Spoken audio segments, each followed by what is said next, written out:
guys, welcome back to my channel. കുക്കുടുംബ ഫാമിലിയിൽ എല്ലാവർക്കും ഒരു സ്പെഷ്യൽ ഹായ്.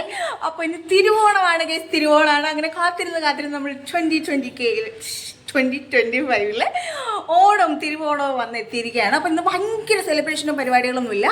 അപ്പോൾ ഇതേ റെഡി ആയിട്ടുണ്ട്. എണീറ്റപ്പോൾ തന്നെ ഒരുപാട് ലേറ്റ് ആയി കേട്ടോ. 11:30 ആയി എണീറ്റപ്പോൾ. കാരണം ഇന്നലെ ആയിരുന്നു നമ്മളെ വീട്ടിൽ ഓണം സെലിബ്രേഷൻ ഉണ്ടായിരുന്നത്. അപ്പോൾ ഇന്ന് ഇതേ റെഡിയായി സെറ്റ് ആയിട്ടുണ്ട്. പാറുക്കുട്ടിക്ക് സ്കൂളിൽ ഓണം സെലിബ്രേഷന് വേണ്ടിയിട്ട് ഒരു ധാവണി സെറ്റാക്കി എടുത്തിട്ടുണ്ടായിരുന്നു. അപ്പോൾ അതാണ് ഇന്നത്തെ പാറുക്കുട്ടിയുടെ ഡ്രസ്സ് എന്ന് പറയുന്നത്. പാറുക്കുട്ടിക്ക് വേറെ ഡ്രസ്സ് വേണ്ട എന്ന് പറഞ്ഞു. എന്തൊരു സ്നേഹനിധിയായ എന്തൊരു ഇതിൽ നടക്കുക പറ.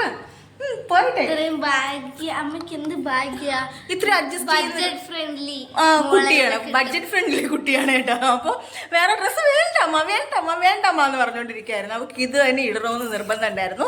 അപ്പൊ അത് ഇട്ടിട്ടുണ്ട്. ഞാൻ മീഷോ എന്ന് വാങ്ങിച്ചിട്ടുള്ള ഒരു സാരിയാണ്. എല്ലാ തവണ ഉണ്ടല്ലോ ഞാൻ കേരള സാരി അല്ലെങ്കിൽ കേരള സെറ്റ് മുണ്ടാണ് എടുക്കുന്നത്.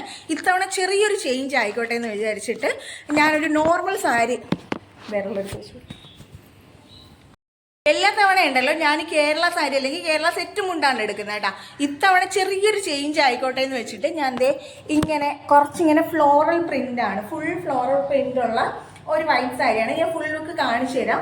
അപ്പം അങ്ങനെ ഒരു സാരിയാണ് എടുത്തിട്ടുള്ളത്. അപ്പം ഇന്നത്തെ ഓണക്കോടി ഇതാണ് കേട്ടോ. ഞാൻ തന്നെ എനിക്ക് തന്ന ഓണക്കോടിയാണ് ഗൈസ്. ഞാൻ എനിക്ക് വേണ്ടിയിട്ട് വാങ്ങിച്ചിട്ടുള്ള സാരിയാണ്. ഒരു 300 സംതിങ്ങേ ഉള്ളൂ കേട്ടോ സാരി. അപ്പോൾ സാരിയൊക്കെ സെറ്റ് ആക്കിയിട്ടുണ്ട്. മാല എങ്ങനെയുണ്ട് ഗൈസ്? ഞാൻ ഓൺലൈനിൽ നിന്ന് വാങ്ങിച്ചതാണ്, മീഷോ നിന്ന് വാങ്ങിച്ചതാണ്.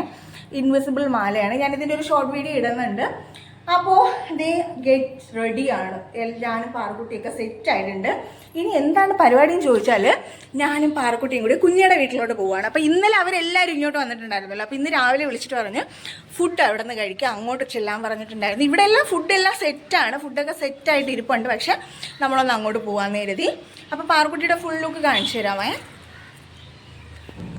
അപ്പോൾ ഇതാണ് പാറക്കുട്ടിയുടെ ഡ്രസ്സ് എന്ന് പറയുന്നത്. വൈറ്റും യെല്ലോ കോമ്പിനേഷനിലാണ് ചെയ്തെടുത്തേക്കുന്നത്. ഇതിൻ്റെ സ്റ്റിച്ചിങ് വീഡിയോ ഒക്കെ ഞാൻ ഓൾറെഡി ഇട്ടിട്ടുണ്ട്. അപ്പോൾ എങ്ങനെയുണ്ട് പാറിൻ്റെ ലുക്ക് എന്നുള്ളത് എല്ലാവരും കമൻറ്റ് ചെയ്യണേ. ഇനി അടുത്ത് എൻ്റെ സാരി ഇതാണ് ഗൈസ്, കണ്ടാവും. വൈറ്റിൽ നിറയെ കളർഫുള്ളായിട്ടുള്ള പൂക്കൾ വെച്ചിട്ടുള്ള, ഓണം എന്ന് പറയുമ്പോഴത്തേനും പൂക്കളല്ലേ. അപ്പോൾ ആ ഒരു ഇത് വെച്ചിട്ടാണ് ഞാൻ ഈ ഒരു സാരി അങ്ങ് സെലക്ട് ചെയ്തത് കേട്ടോ. ഇത്തവണയാണ് കുറച്ച് ഡിഫറെൻ്റ് ആയിട്ടുള്ള സാരി എടുത്തത്. പല്ലു പോർഷനിലാണെങ്കിൽ നിറയെ തിക്കായിട്ടുള്ള ഫ്ലോറൽ പ്രിൻ്റാണ്. എനിക്ക് എന്തായാലും ഉടുത്ത് കഴിഞ്ഞപ്പോൾ ഭയങ്കരമായിട്ട് ഇഷ്ടമായി. നിങ്ങൾക്ക് ഇഷ്ടമായി ഒന്ന് കമന്റ് ചെയ്യണം കേട്ടോ. പാറു ഞാനുണ്ടല്ലോ ഗൈസ് 1 പ്ലീറ്റ് ഇടാമെന്ന് കരുതിയിട്ടാണ് ഈ സാരി വാങ്ങിച്ചത്. പക്ഷെ വാങ്ങിച്ച് വന്നപ്പോൾ കണ്ടോ കേരള സാരിയെക്കാളും ഇങ്ങനെ ഇഴ കൂടുതലാണ്, ട്രാൻസ്പെറൻറ്റ്. അപ്പോൾ എനിക്ക് അങ്ങനെ ഇടാൻ പറ്റാത്തതിൻ്റെ ചെറിയൊരു സങ്കടമുണ്ട്. പിന്നെ പാറു എൻ്റെ അടുത്ത് പറഞ്ഞ് ഇങ്ങനെ പ്ലേറ്റ് ഇട്ടപ്പോൾ കൊള്ളൂലമ്മ എന്ന്. അപ്പോൾ അതെനിക്ക് കുറച്ച് ഒന്ന് ഫീലായി. എന്നാലും സാരമില്ല, ഞാൻ റെഡി ആയിട്ടൊക്കെ ഇരിക്കുന്നുണ്ട് കേട്ടോ. അപ്പോൾ വാഴയില മുറിക്കുകയാണ്. അവിടെ ചെന്ന് സദ്യ കഴിക്കണമെന്നുണ്ടെങ്കിൽ ഇവിടെ നിന്ന് വാഴയിലയും കൊണ്ട് ചെല്ലണമെന്നാണ് പറഞ്ഞേക്കുന്നത്. അപ്പോൾ വാഴയില മുറിച്ചിട്ട് നമ്മൾ പോകാനുള്ള പരിപാടിയാണ് കേട്ടോ. ഈ റോഡിലൊക്കെ ഉണ്ടല്ലോ ഇങ്ങനെ വണ്ടികളില്ലാതെ കാണുന്നത് ആദ്യമായിട്ടാണ്. അല്ലെങ്കിൽ ഭയങ്കര തിരക്കാണ് കേട്ടോ. തിരുവോണം ആയതുകൊണ്ട് തന്നെ റോഡ് നല്ല വിജനമായിട്ട് കിടക്കുന്നുണ്ട്. ഞങ്ങൾക്ക് പെട്ടെന്ന് എത്താൻ പറ്റിയേ. ഗൈസ് വാഴയിലയും കൊണ്ട് പോവുകയാണ്. നമ്മൾ എത്തിയേട്ടാ.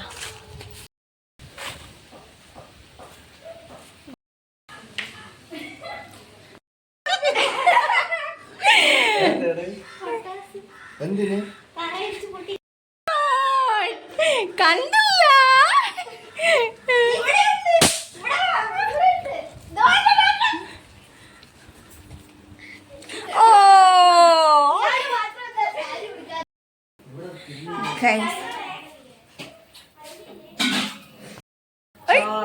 ചോർ.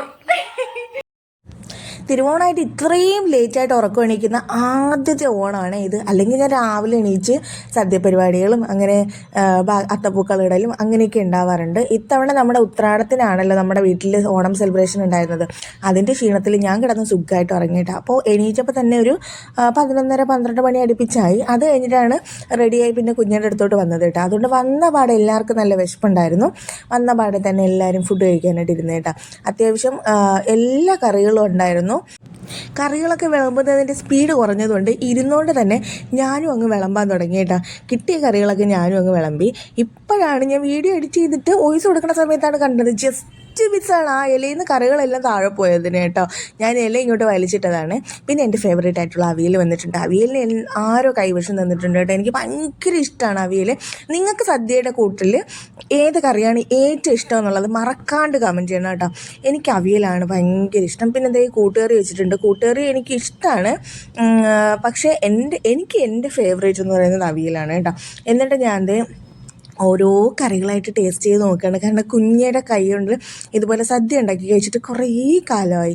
അപ്പോൾ ഞാൻ എല്ലാ കറികളും ഓൾമോസ്റ്റ് ടേസ്റ്റ് ചെയ്ത് നോക്കുകയാണ് കേട്ടോ. നല്ല ടേസ്റ്റ് ഉണ്ടായിരുന്നേ. എന്നിട്ട് അനിയത്തിമാർ അങ്ങോട്ടും ഇങ്ങോട്ടും നടക്കുന്നുണ്ട്. അവർ സാരി ഉടുക്കലും റെഡി ആവലും ഒക്കെ ആയിട്ട് അങ്ങോട്ടും ഇങ്ങോട്ടും നടക്കുകയാണ്. അങ്ങനെ കുഞ്ഞ് ഇടയ്ക്കിടയ്ക്ക് പറയുന്നുണ്ട്, രാവിലെ മുതൽ ഒരുങ്ങുകയാണ് സാരി ഉടുക്കാൻ എന്നൊക്കെ പറഞ്ഞിട്ട് കളിയാക്കുന്നുണ്ടായിരുന്നു അവർ. എന്നിട്ട് ഞാൻ അച്ചാറും അവിയലും കൂട്ടുകറിയും എല്ലാം എടുത്ത് ടച്ച് ചെയ്ത് കഴിച്ചുകൊണ്ടിരിക്കുകയാണ് ഗൈസ്. എനിക്ക് വിശന്നിട്ട് വയ്യ. പിന്നെ അത് ചോറ് വന്നപ്പം കുറച്ചും കൂടെ സന്തോഷമായി. അങ്ങനെ ഞാൻ സത്യം പറയല്ലോ ഒട്ടും പ്ലാൻ ചെയ്യാണ്ടാണ് കുഞ്ഞയുടെ അവിടെ തിരുവോണം ആഘോഷിക്കാൻ പറ്റിയത് കേട്ടോ ഇത്തവണ. അതിലെനിക്ക് ഭയങ്കര സന്തോഷമുണ്ട്. കാരണം ഞാൻ രാവിലെ കിടന്ന് ഇറങ്ങിയപ്പോൾ കുഞ്ഞെ വിളിച്ചിട്ട് പറഞ്ഞു, ഇന്ന് എങ്ങോട്ടും പോകണ്ട കേട്ടോ, ഇങ്ങോട്ട് പോര്, ഇവിടെ നിന്ന് ഫുഡ് കഴിക്കാമെന്ന് പറഞ്ഞു കേട്ടോ. അങ്ങനെ ചാടിപ്പുറപ്പെട്ട് വന്നതാണ്. പപ്പടം വെച്ചപ്പോൾ 2 പപ്പടം ചോദിച്ചു. ദാനശീലനായി എൻ്റെ അനിയൻ 2 പപ്പടം തന്നിട്ടുണ്ട് കേട്ടോ എനിക്ക്.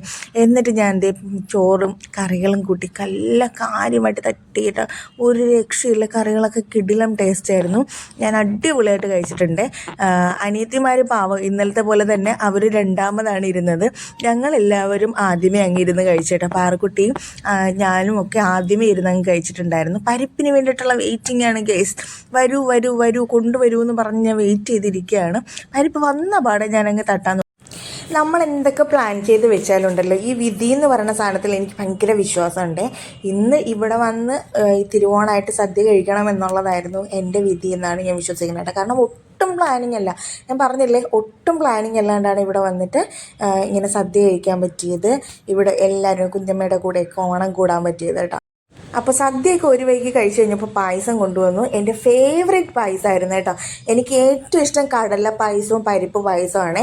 നിങ്ങൾക്ക് എന്ത് പായസമാണ് ഇഷ്ടമെന്ന് കമൻറ്റ് ചെയ്യണം കേട്ടോ. നിങ്ങളെല്ലാവരും നല്ല അടിപൊളിയായിട്ട് ഓണം സെലിബ്രേറ്റ് ചെയ്തോന്നും കമൻറ്റ് ചെയ്യണേ. അപ്പോൾ അടുത്ത സെക്ഷൻ ഇരുന്നിട്ടുണ്ട്, അനിയത്തിമാരിരുന്നു. അപ്പോഴത്തേക്ക് പാറക്കുട്ടി വന്ന് നിന്നിട്ട് എല്ലാവർക്കും സദ്യ വിളമ്പി കൊടുക്കുകയാണ്. അയ്യോ ഗൈസ്, തളർന്നു പോയി, ഭയങ്കരമായിട്ട് ക്ഷീണം. ഞാനങ്ങനെ വന്ന് കിടക്കുകയാണ്. അവിടെ എല്ലാവരും ഫുഡ് കഴിച്ചുകൊണ്ടിരിക്കുകയാണ് കേട്ടോ. 2-3 ദിവസമായിട്ട് ഉറക്കം കഴിഞ്ഞതിൻ്റെ ക്ഷീണം ഞാൻ കംപ്ലീറ്റ് ആയിട്ട് അങ്ങ് ഉറങ്ങി തീർത്ത് കേട്ടോ. ആരുവിനെ ഡിസ്റ്റർബ് ചെയ്യാത്തതുകൊണ്ട് നല്ല സുഖമായിട്ട് ഉറങ്ങാൻ പറ്റി. എണീറ്റ് വന്നപ്പോൾ പാറക്കുട്ടി ഡാൻസ് പഠിപ്പിക്കുകയാണ് അനിയത്തിമാർ. അപ്പോൾ എല്ലാവരും ചേർന്ന് ഡാൻസ് പ്രാക്ടീസ് ചെയ്തുകൊണ്ടിരിക്കുകയാണ്. എന്നെ കണ്ടപാടെ ഇന്നേയും പിടിച്ച് ചേർത്തിട്ടുണ്ട് അതിൽ. എന്നിട്ട് പാറക്കുട്ടി ഓരോരോ സ്റ്റെപ്സായിട്ട് പറഞ്ഞു തന്നുകൊണ്ടിരിക്കുകയാണ് കേട്ടോ. ഡാൻസ് പഠിക്കലൊക്കെ വളരെ പെട്ടെന്ന് തന്നെ കഴിഞ്ഞ് കേട്ടോ. പെട്ടെന്ന് എല്ലാവരും പഠിച്ചെടുത്തു. പക്ഷേ റീൽ എടുക്കാനായിട്ട് 10-30 തവണയെങ്കിലും നമ്മൾ ട്രൈ ചെയ്തിട്ടുണ്ട്. ഇവിടെ നിന്നങ്ങ് റീൽസ് എടുത്താൽ മതിയായിരുന്നു. ഞങ്ങൾ റോഡിൽ പോയി നിന്ന് എടുത്തതുകൊണ്ട് ഇടയ്ക്ക് പട്ടി കയറി വരും, പിന്നെ അതിനിടയിൽ ആൾക്കാർ കയറി വരും, പിന്നെ ആരെങ്കിലുമൊക്കെ തെറ്റിക്കും. അങ്ങനെയൊക്കെ കുറേ തവണ ചെയ്തിട്ടാണ് ഒരു റീൽ എടുക്കാൻ പറ്റിയത്.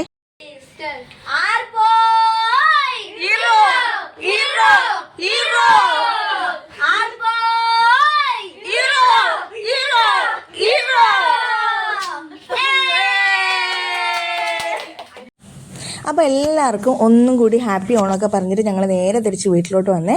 അപ്പോൾ എല്ലാവർക്കും എൻ്റെ വകയും പാറക്കുട്ടിയുടെ വകയും ഹാപ്പി ഓണം കേട്ടോ. അപ്പോൾ അത്രയേ ഉള്ളൂ, ടാറ്റാ.